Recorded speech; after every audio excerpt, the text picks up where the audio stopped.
Live one? You're live now. Okay.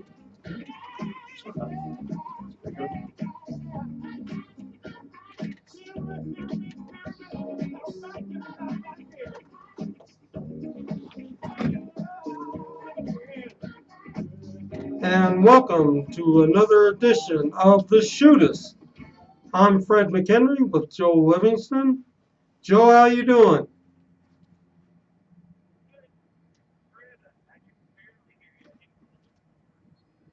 Okay, you can just barely, because I can barely hear you. So hold on a second. We'll get this worked out. Is it a little better now, Joe? That's quite a bit better right there. Absolutely, absolutely. How are you? Well, it's a great day here in Colorado, even though it's a little overcast and a little cloudy, but not bad. We're going to get some rain, and we can certainly use it. We need, when it's not cloudy here, it's 105, so we'll take it any day. I'm sure you will. But I want to get kind of right into it. We actually got a real good break. We got the people in here from USAFirearmstraining.com, Mr. Riley Bowman and Jacob Paulson. Now, these guys are really been doing this for quite some time. They have a long list of trainers that they actually have throughout the whole country. I didn't know that. I thought it was just here in Colorado. And then Riley actually informed me that, no, we do this nationwide. Yeah, that's right. Yeah. Yeah, last count, I'm trying to remember, Riley, we had, I think about 30 instructors in 15 to 20 states. Well, great. Why don't you go ahead and tell the people a little bit about USAFirearmstraining.com. Sure. You want to take that? Yeah, I'll run. So USAFirearmstraining.com is kind of our national presence. We are a network of firearm instructors around the country, as we kind of mentioned. So we teach face-to-face, in-person training courses, both primarily concealed carry classes and NRA curriculum courses in 17 states. Colorado is here where we're headquartered and probably our biggest footprint overall. I think we have 7 or 8 instructors here in Colorado.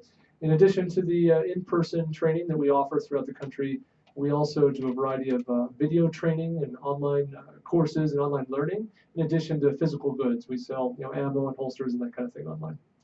Yep, that's a pretty good summary. Okay, and Riley, why don't you kind of give us a little bit of your background as well? Sure. So I've been an instructor for 4 or 5 years now, professionally. Been actually for basically all that time working together with Jacob. I started out just as an instructor, and then late last year became more of a full-time employee, I guess, of the company. And other background, I've been lifelong shooter, hunter, outdoors, kind of person. Love doing that kind of stuff. Have a little bit of law enforcement background, yeah, I think that's probably about it. And then, of course, we do the podcast, which has become a kind of a part of my. I never imagined it would take over my life the way it has, but so it's the Concealed Carry podcast as well. And I'll add that Riley really likes pickles. And the state of Idaho. He's very proud of his home state of Idaho.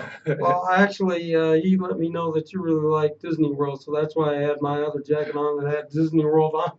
That's true. Yeah, I am a raving fan of all things Disney. It's a family trait. Absolutely. And Jacob, why don't you give a little bit about your background? Sure. So I've been an instructor for a little over a decade now, and kind of have grown this from just me to a rather large network over that period of time.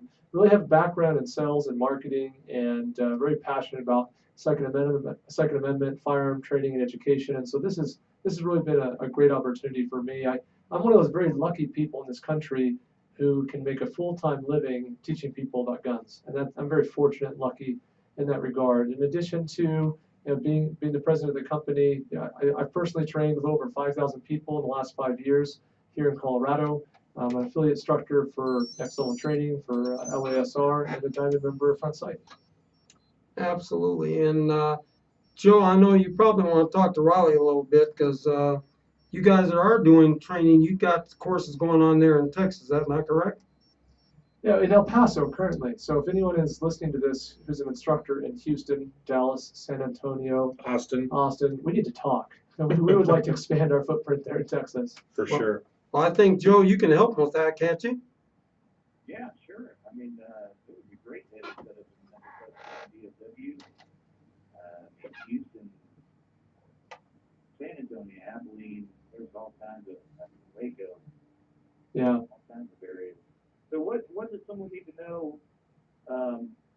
Is this instruction for everybody? A guy like myself that may not want to be an instructor and I just want extra training. What should someone expect to get in touch with you that wants to add to their skills and training? Yeah, absolutely. So we've got, we have a lot of instructors with a lot of different backgrounds. We've got guys that are military, we've got guys that are, law enforcement, retired law enforcement, retired military. We've got guys that just wanted to become instructors and they became instructors. So a lot of our instructors are actually guys that, didn't maybe know how to become an instructor or didn't know where to start or had nothing, no idea as to what to do where it came to marketing or getting their name out there. And so that's kind of where USA Farm Training came into play for a lot of these guys is, we become kind of that online presence for them. We do all the marketing, search engine optimization, website building. We fill, the classes, we fill the seats with their students. They show up, they teach their class, they collect a check. Everybody's happy, everybody goes home. And as far as classes go, I mean, we offer, mostly we're focused a lot on concealed carry classes. That's really where the market is. But we do have instructors that teach the whole gamut of various courses that suit all types of people and backgrounds and diversities. The biggest challenge, I'll add to that, is that I think for a shooter, most of us, when you first get into, I'll call it defensive shooting, so a lot of us have backgrounds in hunting or grew up on grandpa's farm kind of story.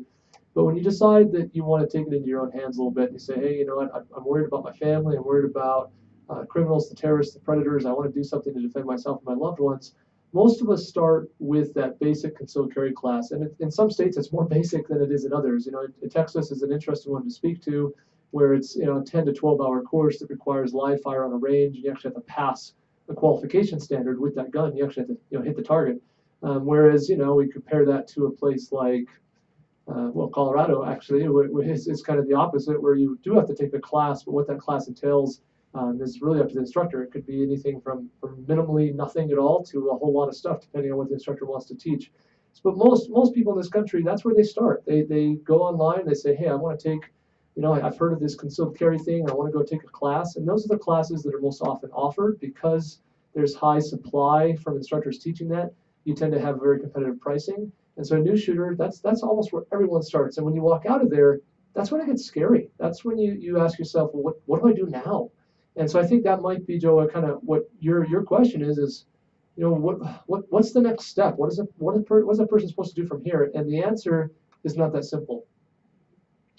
Yeah, as far as the next step is, that's kind of where we come in as a company, because right now we're doing everything we can to create the courses, the products, whatever it is that provides those next steps and makes it easy for people. We offer a lot of different things. I mean, we have the basic concealed carry courses, but we've got an online legal training course. We've got a whole host of other things that is available, but is also in the works to give people the right tools. Because as you were kind of alluding to earlier, Jacob, self-defense shooting is really it's a different skill set than what most people grow up doing. The hunters and the recreational shooters, it's different than when you actually got to draw a gun and use it for self-defense to save your life or the life of a loved one.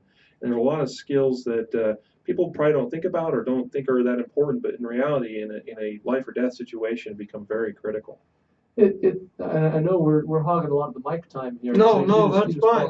But to add to that, it's funny because I hope so. Even like law enforcement or people who have some background, it's a different mindset. We've had people come to the class, they were in law enforcement for 30 years, and this is a whole different game because you're not out there pursuing attackers, you're just defending the castle, right? And so it really is a different set of skills, and it's challenging because what happens is you walk out of that basic class and you say, okay, I want the next thing, and you go looking for what is it, and you can't find it. And there's a couple of reasons for that. One is because businesses like ours have a hard time making any money and sustaining our company and our people providing that training because there's no demand for it. The vast majority of students, very unfortunately so, and if a listener, if you fall into this category, shame on you, but a vast majority of students go through that basic class and decide they're done with formal training. And that makes it very hard for us to say, well, here's the advanced class, here's the next step class, because we can't fill the seats in those rooms. And when we can't fill the seats in those rooms, we're going to stop teaching them.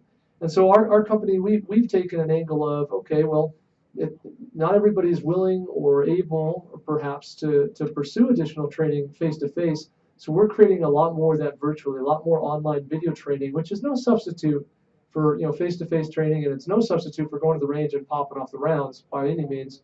But it allows us to provide something nationwide at scale, and do it as a business in a way that actually makes sense for everybody. And I'll just throw in there real quick, Fred, that sometimes becomes the catalyst for somebody to then continue moving forward and doing more in person, is when we can provide some of that virtually, and then it prompts them to go on and do more. Well, I like what you were talking about Texas, where you actually had to go and qualify before you can get your carry conceal. Because I know there's a lot of guys. I've taken 2 courses, and I've got they're just basic NRA courses, but that's enough to get you a carry conceal license. So I've got that, but I know there's more to it. And I'm going to touch on that, the reason why, because we're going to get into this carry conceal in the college or on the campuses of schools. And we're going to get into that because I've got a little mixed emotion about that. Sure, that's understandable. So we'll touch on that. But Joe, do you have any questions right now? Yeah, I'm curious. So, obviously, you guys brought up the range, and I imagine, there's a lot of stuff that I'm actually interested in, and I'm sure a lot of others are too. It's fine to go put some rounds on paper, and all that practice is always beneficial for everybody. But do you guys find that you use the local ranges, or go to somewhere where maybe there's some diving, rolling on the ground? I mean, how intense can this get? As far as self-defense goes, it seems like just your local range, you don't have a room to train like I'm envisioning you guys would like to train. Yeah, you're opening up a bit of a soapbox over here, so I'm gonna have to be very careful that I don't talk too much, because this is a very passionate issue for me. So I think that there's a lot of levels of this question, Joe. The first one that I think you didn't ask, but I don't dare talk about this topic without bringing it up, is that a lot of public gun ranges, not only they have a lot of barriers to training well, but they're also very unsafe.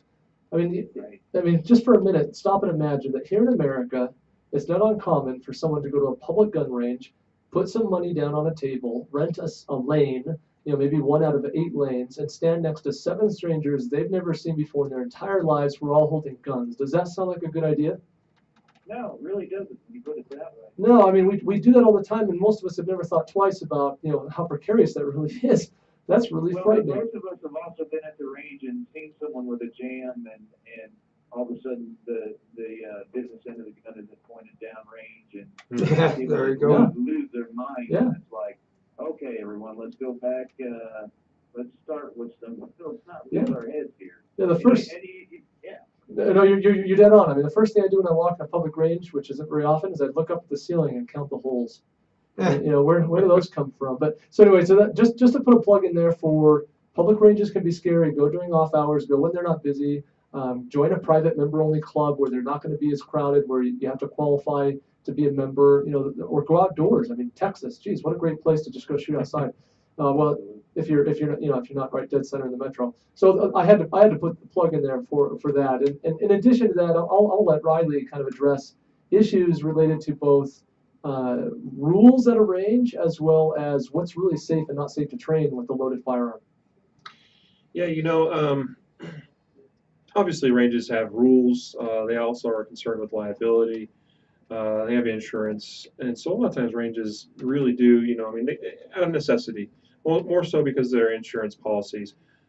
they create rules that make it very difficult for people to train in the way that is honestly realistic to what you might experience if you ever have to use a firearm in self-defense. And I understand that. And so, the times that I am able to take somebody out to a range and really do kind of like you say, Joe, rolling around on the ground and, really it's the shooting while moving. It's introducing some of those more advanced skills of using cover. I mean, we can set up, barrels and barricades and things and teach somebody to use those effectively as cover, as protection, as they are trying to deal with a threat themselves. That's really challenging to do at most public ranges. So that is something we're always, trying to find solutions for. One thing I'll throw in here, and this kind of shake up the conversation a little bit, I'm sure. Jacob and I are huge proponents of dry fire or dry practice training. So sometimes that might involve, for most people, they think, well, dry fire, they use their real gun, but it's unloaded, make sure they don't have any ammo anywhere nearby. Maybe they use some snap caps along with that, and they will dry practice with the live firearm. But we're big proponents of using some other tools such as the SIRT pistol, which is a little training pistol that emits a laser beam. It actually gives you an indicator of where your shot would hit in theory. Resetting trigger, so you're not having to rack the slide over and over and over again to reset your trigger to keep using it. That's a great point. Without a laser, you're just popping off trigger. Accuracy doesn't matter at that point. Accuracy right. matters. Yeah, you get some feedback that way, and that's really helpful. Airsoft guns, they seem like a toy to a lot of people, but there are some real serious ones out there that can also be a valuable training tool. And we can do some of those things and teach the same skills that you would with a live gun, but do it in a more safe environment with things that aren't actually going to, impale you or penetrate you with a bullet. Yeah. At no cost. What about At very low cost. Yeah, paintball is actually a really interesting one to ask. So I think the majority of paintball guns that are out there for sale in the market are not really good simulation training firearms, but there are some that are more advanced that are made specifically for military and law enforcement as simulation training firearms. So if you go down to your local, big box retailer and buy a paintball gun, that's probably not the best training tool. But if you're really serious about looking at that as an opportunity, there are options out there. But I think that for the average shooter, in terms of just cost and efficiency and having a good training tool, going and buying the SIRT, it's for anyone who's researching, SIRT stands for Shot Indicating Resetting Trigger. It's made by Next Level Training out of Washington. You can buy it directly on their website. You can get on a lot of websites. We sell them on our website. I can't even remember what we charge for it anymore. But going and buying a tool like that is fantastic because, like Riley's saying, where I do most of my training? My living room. No cost of ammunition, no range fee. I don't even have to pay for gas to get to the range. It's fast, it's efficient, and I can draw out of my holster. I can do anything I want. I can build a lot of muscle memory without any fear of shooting myself. I don't have to wonder if I really unloaded this gun that I'm dry firing with. I can just do it. I can just go to town, and it's relatively affordable, especially when you consider how many repetitions I'm going to get without the cost of ammo and range fees. Well, let me ask you this, because I know I've heard several different things on dry firing. If you're dry firing the gun that you're actually going to carry or use, then it's hard on the gun to just keep dry firing this thing. It can be, and it really depends on the gun. There are many guns, honestly, that I believe that you could dry fire many, many, many hundreds or thousands of times, and not really. I've got a Ruger revolver you could fire from now until you pass away, and it's not. Sure, right. But there definitely are some guns that you want to be careful with that you can do some damage or wear them out quicker than others. So something to be watchful of. I've got a Springfield XDM, Mhm. and I dry fire that every now and again. And then, obviously, Jacob, I'm a Glock man like you are as well. And so I've got a Glock SF30, which I've never even fired. I don't do anything with that one. You've been doing your research. If you knew I was a Glock guy. Yeah, that's true. So, and there's nothing wrong with dry firing the real gun. Like Riley said, but I know I've said it like 3 times already, but I'm telling you, go research these laser simulation training weapons. They're weighted, they're molded just like a real gun. They allow you to reload. It's pretty dang close, but you're not gonna have to worry about, wait, did I already take the ammo out? Oh wait, let me check exactly. Oh, wait, did I? It's just that Right. constant fear of whether or not you really empty the weapon and that kind of thing. But yeah, you have to worry about sometimes some firing pin damage and things like that on certain guns. But yeah, Joe, I mean, your Ruger, you're gonna be able to fire that thing all day long. Never have to worry about it. Yeah, I was just going to say too. I've got an airsoft pistol that's modeled after a Glock 17 or a Glock 22, whichever you prefer. And there are some people who would be hard pressed to tell a difference almost between it and the real thing. So it's an airsoft pistol. You load it with compressed gas. You press a trigger, it fires. The slide cycles. It looks like it, acts like it. It even takes down. Takes apart exactly like an actual Glock.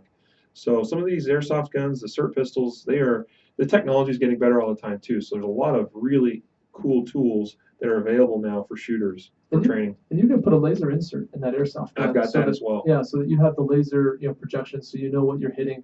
And I'll also add that the other kind of half of this training setup is some sort of software program on your little laptop or iPad or something that leverages your webcam on your computer to see that red dot hitting the targets on your wall, and gives you statistics. It gives you split times, shot times.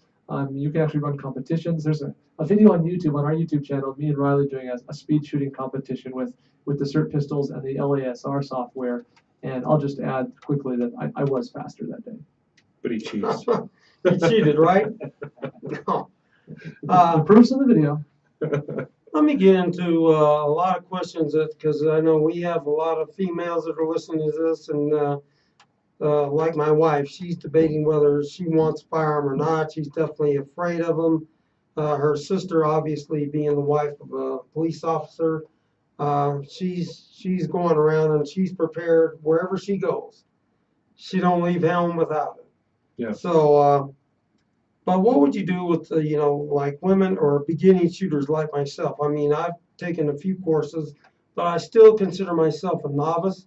And I'm probably going to become your biggest fans because I'll probably start taking a lot of these other courses. So where do you go?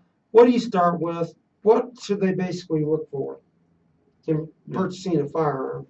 Yeah, so I have a couple of thoughts along these lines. I guess let me start with a couple of warnings, and then maybe Riley will have a couple of thoughts. Warning number one: husbands are really awful instructors. Unless you're me. We'll ask his wife about that. Shelley may disagree, but so if you're the husband and you're wondering why you can't get your wife to move forward, it's you. You're the reason. Like, she needs instruction from someone other than you. And if you are the wife and you're like, man, my husband is just really not really helping me, not teaching me what I want to know or how I want to be taught, that's because he's your husband. Like, you need to find some other third-party instructor who's a professional. And then the second warning I'll give you is that your husband's gun is not your gun. I mean, Riley's gun is not my gun. It's not just women versus men. It's about every single shooter needs something unique and specific to them. So you really need to get out there and shoot more guns and find something that's really right for you. And that's general advice for everybody, but I find it to be a greater problem with women because they seem to walk into a situation where there's already guns in the house. There's some truth to what you say there, Jacob. Obviously, I was joking about me being a super awesome instructor and all, but it is challenging to be close to somebody, to be a husband or a relative sometimes, and teach somebody effectively. Having that third party, that outside perspective, sometimes is a big help.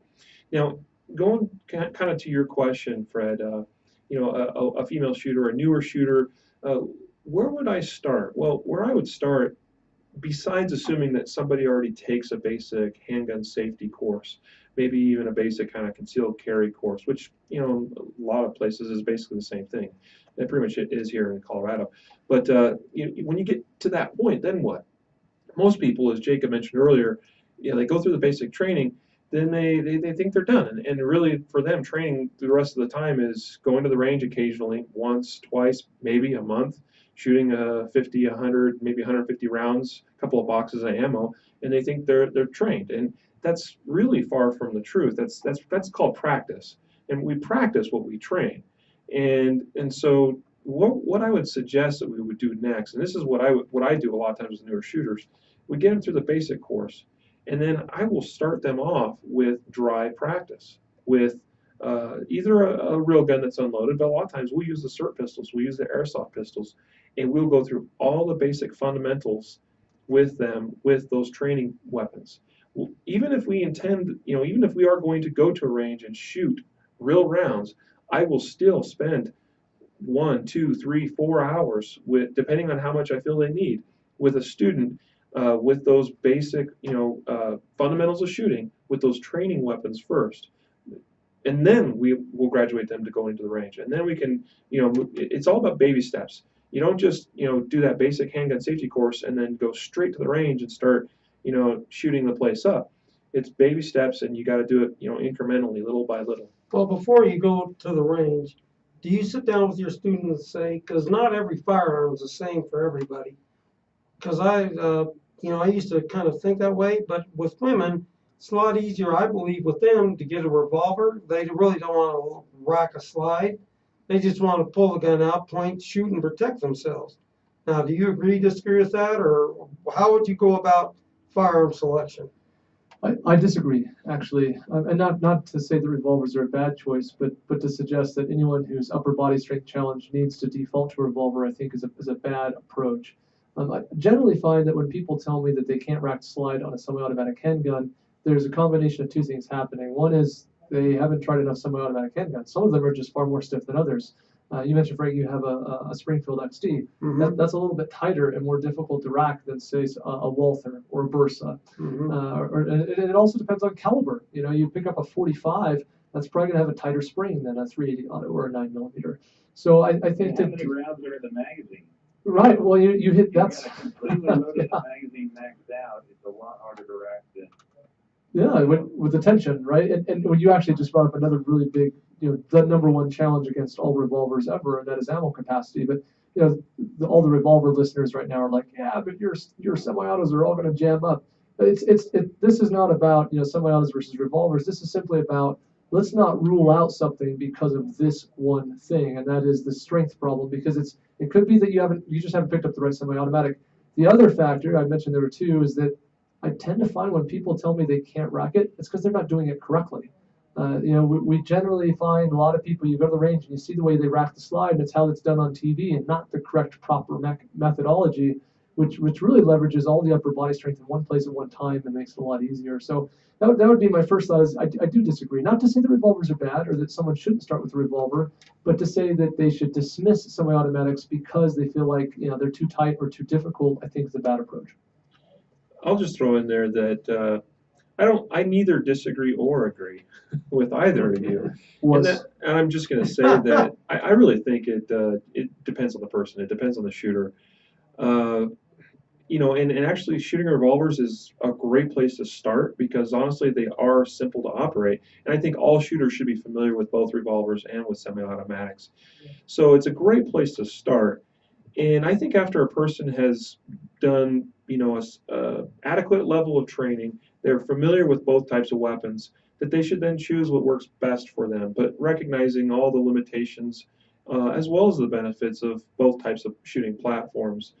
I will say this about newer shooters and or female shooters or those with smaller hands or those with weaker hands, that I personally believe that you can teach anybody to use just about any handgun out there. A large semi-automatic, a small semi-automatic, medium-sized revolver. I think just with the right training, with the right time spent working on it and practice, I think anybody can honestly do any of those. None of those guns have any springs or anything in them that is so heavy that an adult person can't work them. It may seem stiff, it may seem tight, but honestly, your heaviest springs are probably in the 20-pound range, maybe 21 or 22 pounds. We all pick up grocery bags that weigh 20 pounds. So it's just a matter of perspective and also practice and technique. How many people are trying to rack an automatic with without turning their hand over the proper way? It's a lot easier to do it when your hands are in properly than trying to elbows in on your stomach trying to pull it. People are doing it wrong. Yeah, that's right. Yeah. And we had this conversation, maybe you guys can touch on for us last week. The 22, even in a pistol, in an automatic, is a great tool. My daughter learned almost everything shooting wise on one. And if you hand a weaker person a 45 right off the bat, their first thought is, I can't do this. I don't know what I'm getting into here. It's Can't do this. intimidating. I'm not strong enough, whatever. If you hand them a 22 and get them, you know, obviously the accuracy goes up, and then they get excited about that, and then they can actually work the springs, and then, you know, from there they're like, I've got this. How about a 9?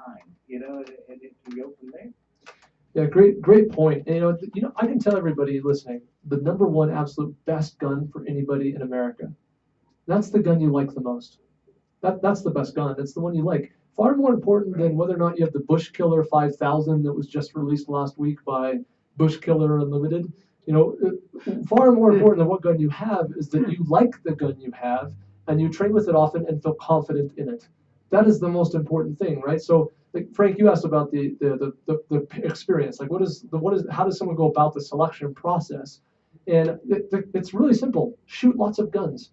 The last time my wife was in the market for a gun, she said, Jacob, I think I need a new gun. I'll tell you what we did. We could have gone down to a gun store that had a range in the back and tried out everything on the shelf, but I'm too paranoid to go into public gun stores personally. So we just called up every single person we knew who had a lot of guns and went on double dates. Like, hey, how about you and the wife join us at the range on Friday? Oh, and bring all your guns, please. My wife wants to try them. I hope you've got an SUV if you're inviting us.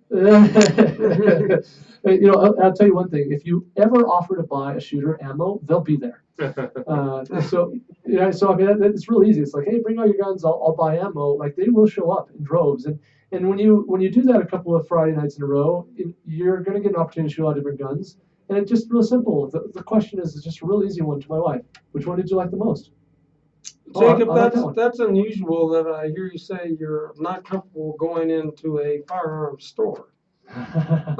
Is there something we need to know more about that? Because when I go to a firearms store, I feel the most safe because everybody is, number one, well trained, number two, they're armed, and I can't remember the last time anybody pulled any crime in a firearms store when it was open. But it all depends on who the staff is trained to hand over a weapon to. Yeah, that's my concern. In fact, right. Yeah, if you've ever been in my class, you always hear me make the following challenge: go into a Cabela's, Gander Mountain, big box retail gun store on a Saturday morning, 10 a.m., 11 a.m. Stand at the gun counter for 30 seconds, and if you can stand there for 30 seconds without somebody else pointing a gun at you, I will give you $50 cash. Exactly. Someone will point a gun at you, probably unloaded, to give Cabela's the benefit of the doubt. Probably all those guns in that gun case are unloaded, but it's just the nature of the human psyche that when you're in that kind of environment, you're in a higher risk situation. So I can tell you, here in Colorado, I've been here for almost 6 years. I've never stepped foot in a public gun range in this state, and I've only been in a public gun store 3 times. That was to buy ammo and get out. Jacob shoots at a private range all the time. I shoot at a public range fairly often, but I don't ever go without wearing my body armor, to be honest with you. Every time I go to the range, I see a safety violation. I have been known to correct people even when I am not employed by that range. And I think that's the point that Jacob's getting at, is that not everybody that goes to the gun store or to the range is well trained or well versed in particularly handgun safety. And that's an important thing about handgun safety, by the way, is it is also a skill, and it's a perishable skill. If you are not actively practicing handgun safety, like actually practicing your basic fundamental 4 safety rules, it's something that people forget, and they lose that skill. And I've been in the range. I'm not going to say the range, but we had one of our Denver Broncos with his girlfriend shooting a Desert Eagle, and next thing you know, they shoot a hole in the roof. So it doesn't matter, and the ranger's right there. So it's just crazy. And Joe and I talked about this last week about the gentleman that the little girl in Las Vegas, 11-year-old girl with a Thompson machine gun, ended up shooting a safety ranger because she couldn't control the gun. I think it was actually an Uzi, but yeah. Yep, exactly. Yeah. Oh man, she's traumatized for life. That's an ugly thing. To disclaim and to not discredit myself, it's not that I don't like gun stores or gun store people. It's that I'm concerned. I'm far too paranoid to surround myself with people I don't know who are holding guns. Well, I think I'm going to go definitely to your class or Joe's. I hate to bring up a sad subject, but he's very loved. One of the most trained trained military people in the world, Chris Kyle down here, you know, Yep. trying to do a wonderful thing for people, and like I said, I'm pretty sure he was trained enough to know when someone's not handling a firearm right, and you know the guy that ended up killing him was, you know, had a purpose in mind, but still, without body armor and whatever, you know, things happen, and you know, one of our greatest heroes is lost because, and I'm pretty sure, you know, he knows how to defend himself, so it Right. can happen to anybody. Yeah, in the last 4 weeks. The end of a firearm is what you need to be aware of.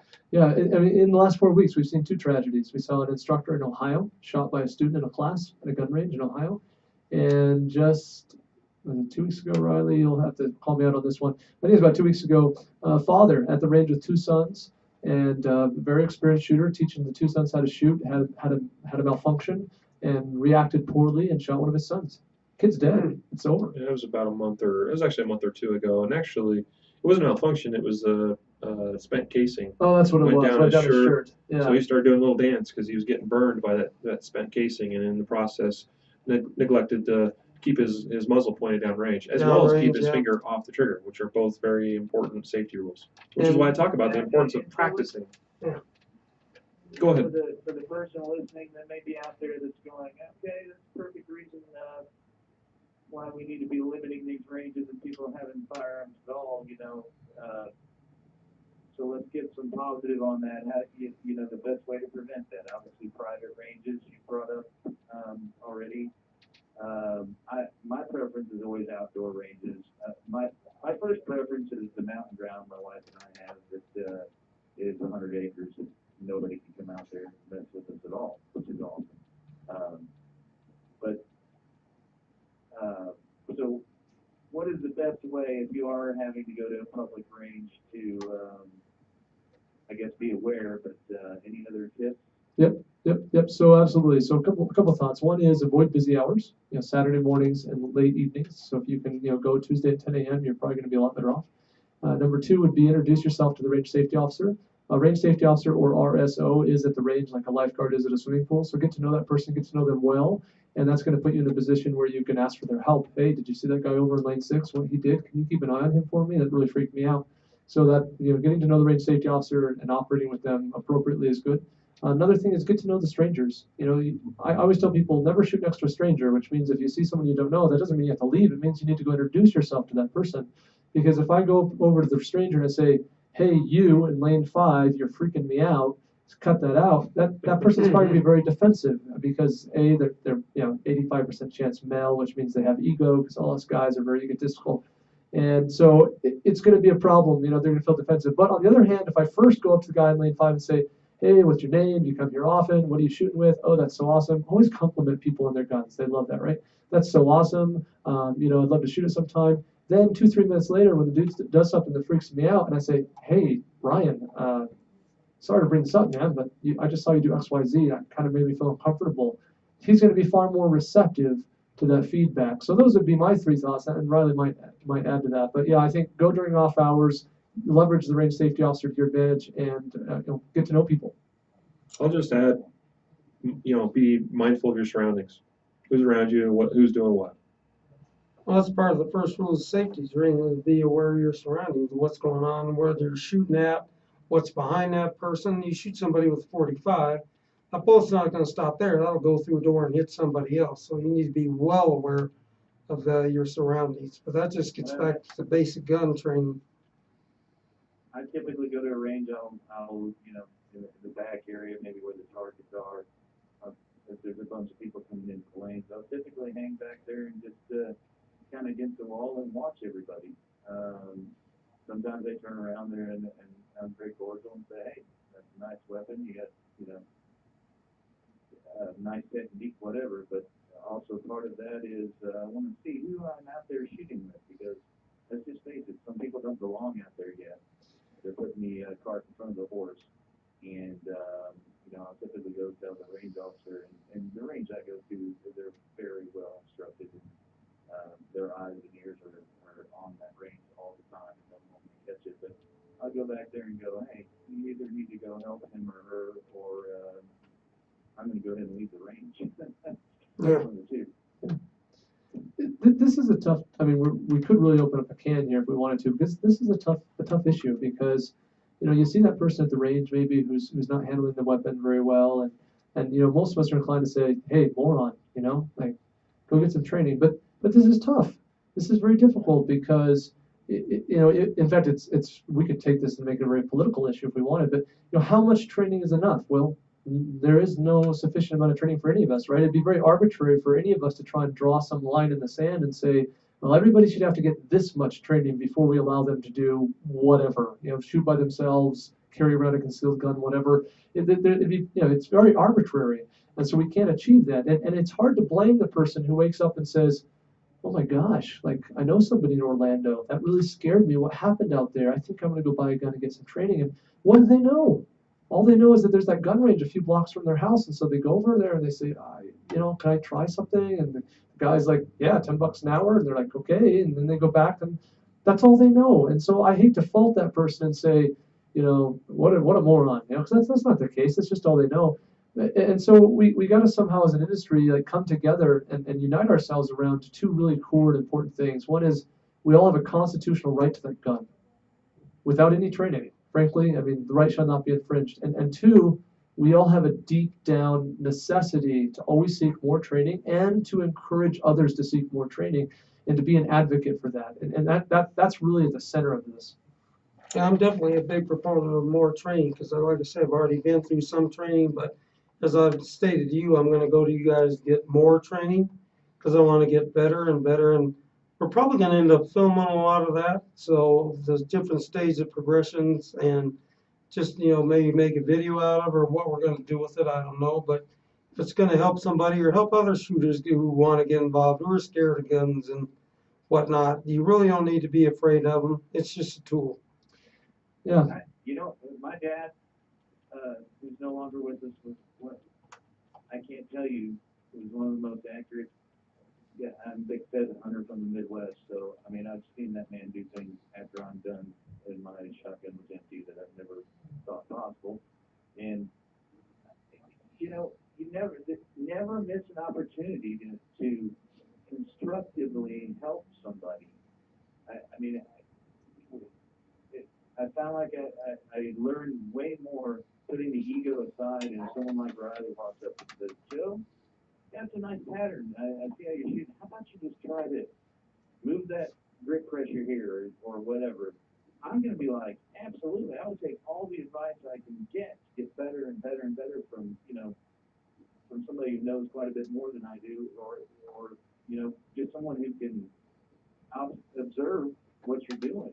We can help each other out, and not just turn a blind eye and go, yeah, they're not doing it right, so I'm just going to leave them.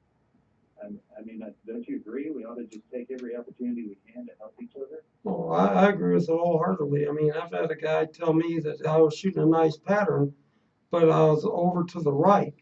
Well, I'm blind in my left eye, so I can't see. I only see out of my right eye. So now, all of a sudden, I said, okay, well, this is what I need to do. It's just when I shoot and I think I'm on target, I just need to move the gun a little bit over to the left, and we'll be right on time. Mm-hmm. So I appreciated that help. And I was just going to say, I mean, to your point, Joe, none of us are done training. Not even Riley or Jacob or any other longtime, well-experienced shooter or instructor is done learning. And frankly, it's upsetting to me when I see guys, and I do see it, that think that they know everything there is about, guns and about shooting and self-defense. And you're right. I mean, we should all be willing to take a hint, critique, even criticism, if it helps us become better and safer and more effective in our shooting skills. Yeah, we were talking to one of our instructors the other day. We had him live on our podcast. His name's Rob Beckman. He's based in Cincinnati, Ohio. And Rob said that he has a personal goal as an instructor to take 2 firearm training classes a year. And he said he'd already taken 2 this year, and he had the 3rd one scheduled. And let me tell you something about Rob. This guy is a master NRA training counselor. That means not only can he teach every single NRA class there is, but he can also train instructors to teach every single NRA class there is. This guy's been doing this for a very long time. He's a very experienced shooter, and he personally understands that the best teachers are also the best students. So, that's a question to ask an instructor is, well, when's the last time you took a class? Oh, I'm an instructor. That's the attitude that we're talking about. That's a problem in our industry, is this sense of I called it ego or pride earlier, I think. And yeah, ditto on that one. Yep. Yeah, I just want to thank all of our listeners who are listening to this program. We got a lot of people listening here in Colorado, but we got a lot of them listening across the country and around the world, because I see we've got some people from the Middle East, and we realize those are our military people, and we definitely want to salute and thank you for their service. They're putting their lives on the line so we can live the life that we like to live here in the United States, and so we never want to forget about them. But I want to change the subject just a little bit, because I listened to your podcast last night, and you're talking about carry conceal on a university campus. Yeah. Yes. Oh, Poor that could Joe. need some help in that side of it. Oh. Have you heard anything but that in Texas for the last 3 months? I don't know that I'm abreast up to current day, but immediately when open carry got passed in Texas, and then campus carry, and then it was immediately public schools going, we're going to do everything we can to keep that from happening. And it's misinformation. It makes me, Well, what I found striking, I don't know if this information is correct, but 38% of the shootings are done in the high school in this country, and then another 17% on college campuses. That's over 50% of the shootings in this country. Yeah. Are at a what we call a soft target. Yeah, I went to 4 years of college, and I can say, and things haven't changed that much. College campuses are not safe. I mean, they can have all the campus security they want. Our daughters, sons, everyone else needs to be able to protect themselves. Yeah.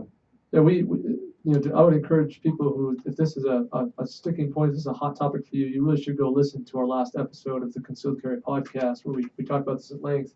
But I'm curious, Frank, you said earlier that you had mixed feelings about this. Tell us a little bit about your mixed feelings. Well, I know that we were talking then, I kind of differentiated and figured out what you were talking about, because you thought it was okay for everybody to carry. And right now, I want to make sure the people that are carry conceal, I don't know what their level of training is.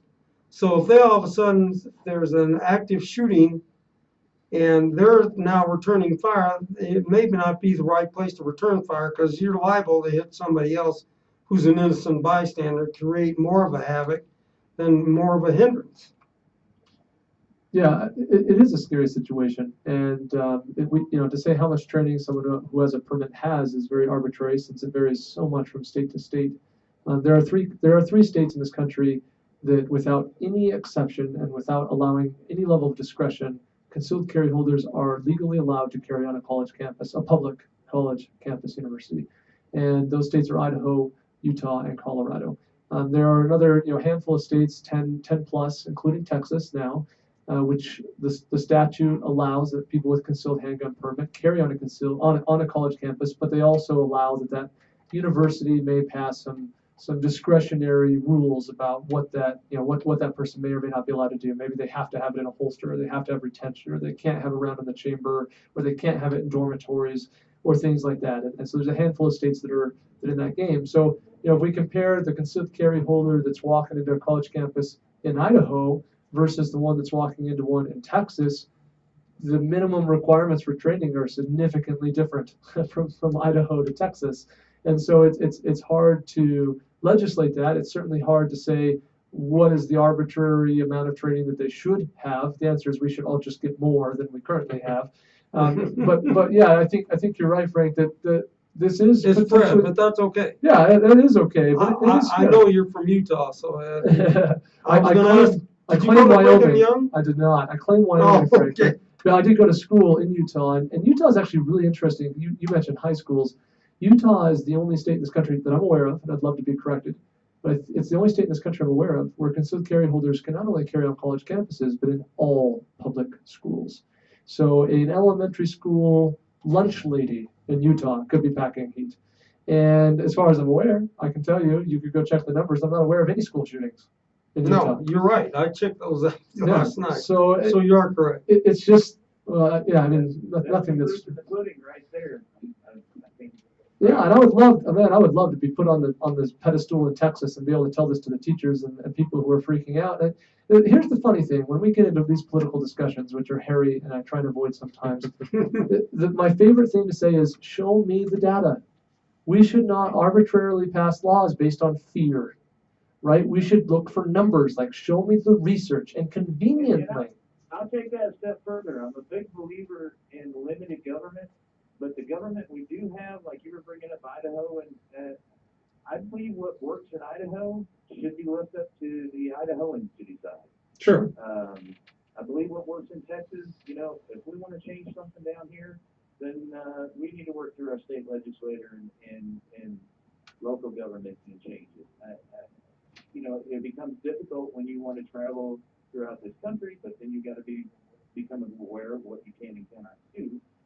But it sounds like it works for Utah. well, you hit on the head, right? That the states should be able to have their own rights, but there's no reason they can't learn from what other states have learned. Yep. Sure. Yep. I was just thinking as you guys were going back and forth a little bit on that, a couple of things to take away from Utah, plus what we talked about in our podcast this last week. One thing that we know for certain, no matter what gun laws are passed, it doesn't keep people from going into schools and shooting the place up, right? So we know already that the laws are ineffective as far as stopping shootings from occurring. What we can do is look at states like Utah, where they have an excellent track record of no major mass shootings at a school, that allows students and other trained individuals to carry on those school campuses, and that's a very powerful argument on our behalf as gun owners and as concealed carriers. So, the other thing to note too, and I think this is important because it goes back to a little bit of what Fred was saying. I don't think anybody is really truly ready and prepared or trained to respond in an active shooter situation. I just don't think you can really prepare for that. There's some things you can do that will definitely make a difference.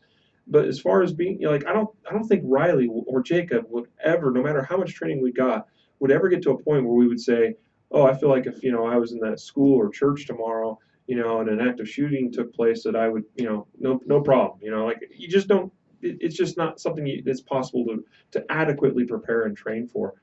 So, not that it should dissuade us from getting training, but the point is one thing we do know for certain is if we don't have people in the right places to react to an active shooter situation, it's only going to get worse.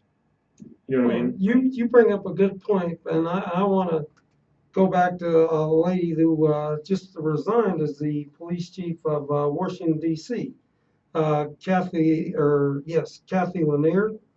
And she stated on 60 Minutes, I remember watching this, she's saying, I'm the police chief of Washington, D.C., and I'm telling people, you may not want to, I used to say, call 911 when I was a rookie. If something went down, call 911. We're now living in a different time.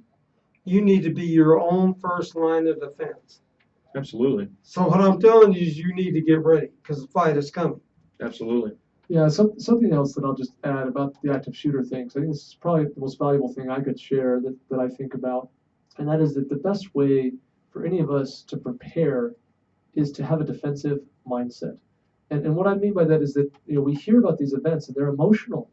They're emotional, right? I mean, the three of us sitting here at the table, we're in Colorado, and so when the Aurora theater shooting happened, that's heartbreaking. And emotionally you want to say, man, if I'd been there, I'd have jumped up like Jason Bourne and SWAT teamed down on that dude and whatever. We want to say that, but the truth is the number one thing any of us can do to prepare for the next Virginia Tech or Columbine or whatever is to remember that your number one objective in those situations is to walk out alive, and that generally does not include attacking the attacker. Getting in a gunfight, absolutely not. And, we talk about the Aurora shooting. The guy had body armor on. It's dark. He's dressed in dark. How in the world, I don't care how Tear good of a gas. tear gas going off, people screaming, panicking. How in the world, who are you going to shoot?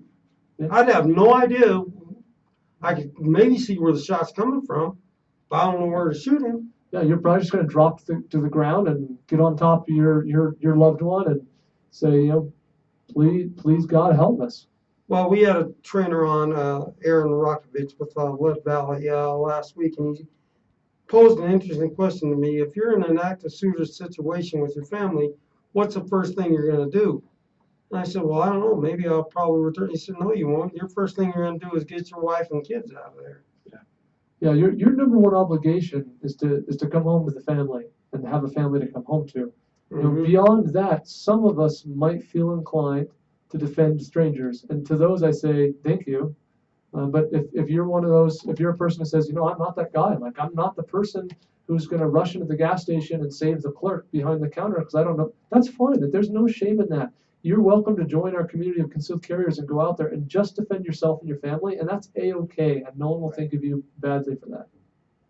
But in the point on what I'm thinking, why you all go back and forth on this is more regulations don't help that situation. As a general concerned citizen, you do not need to be fearful of your concealed carry holders. They don't, as a whole, no one wants to have to hold their firearm to defend anybody. And criminals are not very courageous. They don't like not knowing who may be armed and who may not be able to return fire. So, if Utah and everything else, more regulations do not prevent criminals from doing anything. Because how many criminals are stealing those regulations anyway? They ain't following the law anyway. So now you want to disarm the people that are following the law so they can protect themselves from the people that doesn't matter what law you pass, they're going to get a gun and they're going to commit crime. That's why they're a criminal. That's exactly right. Texas is full of gun owners, full of them. Still yet in my, years and decades here to see anyone I know or anyone on the street ever pull their firearm. I'm lucky. Well, you're in an open carry state, one of the very few, and they have the less amount of shooting crimes in the country. Well, and we just recently got open carry, so it's been concealed carry for a decade. And once again, I don't know, Riley, if you're involved with Texas, but as soon as we did get open carry passed, I mean, the news, the local media, people are wondering what it's going to be like on January 1 when, open carry goes into effect. People are, alerting themselves to be careful what you need to see. And sure enough, what has happened is it's come. Open carry is here. It's not been a problem. There was no incidents. People had no reason to freak out. Most of us concealed carry owners have remained concealed carry. And I just feel like I don't want to play my cards, so I continue to be concealed carry. But there was no incidents on the street. You can see people walking around with the gun holster now. Nobody freaks out. It's almost like they wanted to act like, of course everyone's going to freak out. And it's just, once again, it's not that way.